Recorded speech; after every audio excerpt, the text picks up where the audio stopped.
학폭이 있는 경우에는 이런 과들은 아예 지원 자체가 불가능하도록 되어 있습니다. 상황이 이렇다 보니까 당장 2024년 고등학교 1학년 혹은 2학년부터는 큰 문제가 아닐까 싶습니다.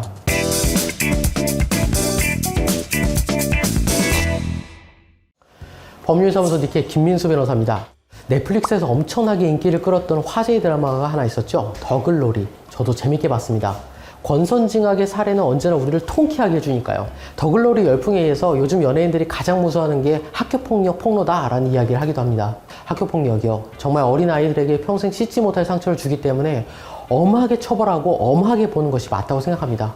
저도 국민학교 2학년 당시에 한 6개월 정도 괴롭힘을 당해 보았었는데 제가 사는데 지장이 있다고는 생각하지 않습니다. 그런데 그때를 생각하면 지금도 가슴 한켠이 좀 묵직하게 저려옵니다.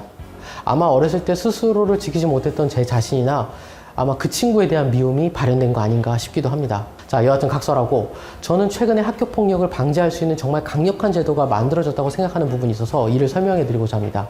그 제도가 바로 대학 입시에 대한 겁니다. 흔히 말하는 서울대 상위 10개 대학교에서요, 학교폭력이 있을 경우 감점을 하겠다는 공고를 내놨어요. 혹시 자퇴를 한다 하더라도 이전 학교폭력이 기재된 생기부를 반드시 입시원서를 작성할 때 제출하도록 하겠다는 얘기도 들었습니다. 당락 자체가 0.1점이 안 되는 점수로 막 바뀌는데 처벌 수위에 따라 감점 점수가 마이너스 10점까지 가능하다고 하니까 현실적으로 학폭이 문제됐던 학생은 우리 학교 학생으로 받지 않겠다라는 이야기를 하는 것 같습니다. 심지어요, 실기 점수가 반영되는 과들, 그러니까 학폭이 있는 경우에는 이런 과들은 아예 지원 자체가 불가능하도록 되어 있습니다. 상황이 이렇다 보니까 당장 2024년 고등학교 1학년 혹은 2학년부터는 큰 문제가 아닐까 싶습니다. 교육열 하나만큼은 전 세계 최고인 만큼 정말 실질적인 학교 폭력 방지 대책이 아닌가라는 생각을 저는 하게 됐습니다. 하지만 학폭 쉽게 생각할 내용은 아니죠. 요즘에는 내 친구가 나를 뒤에서 욕하는 경우에도 명예훼손으로 고소하는 경우도 많습니다. 옛날에는 안 그랬는데 친구끼리 순간 욱해서 쌈박질하고 나면 그냥 단순한 싸움으로 끝날 뻔만 한데 지금은 고소고발이 막 난무하기도 합니다. 심지어 아이들 싸움이 있기 때문에 누구 하나가 일방적인 잘못하는 경우가 거의 없어요. 그래서 하나 사건이 발생하면요, 명확한 가해자 피해자 없이 둘 다 공동가해 공동 피해자가 돼버리곤 합니다. 가해자가 피해자를 고소하면 피해자가 다시 가해자를 고소하는 상황이 발생을 하니까요. 그래서 법률사무소 니케는 학폭 사건을 할 때면 조금 더 조심스럽게 진행하고 있습니다. 이제 학교폭력까지 오게 된 원인은 무엇이며 그 안에서 참작할 만한 내용은 있었는지, 혹시 아이에게 어떤 폭력적 성향, 성적 성향 등 없었는지를 구체적인 증거로 만들어서 제출합니다. 학폭은요, 1호부터 9호까지 규정하고 있습니다. 1호는 서면사과, 9호까지는 퇴학까지 규정하고 있는데요. 명확히 내가 가해자라고 하더라도 가장 낮은 수위의 처분을 받아야 하기 때문에 중요하다 할 것입니다.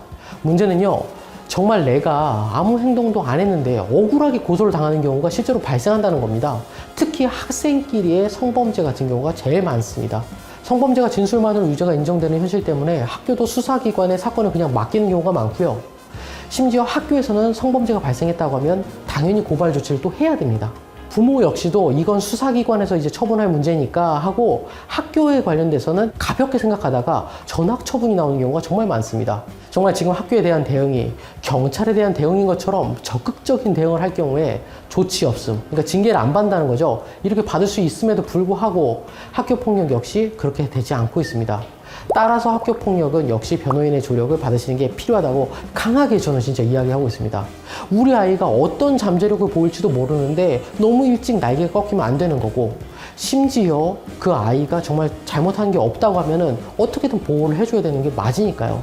오늘은 학교폭력에 대해서 이야기해봤습니다. 세상에 억울한 사람이 없도록 법률사무소 니케 김민수 변호사였습니다.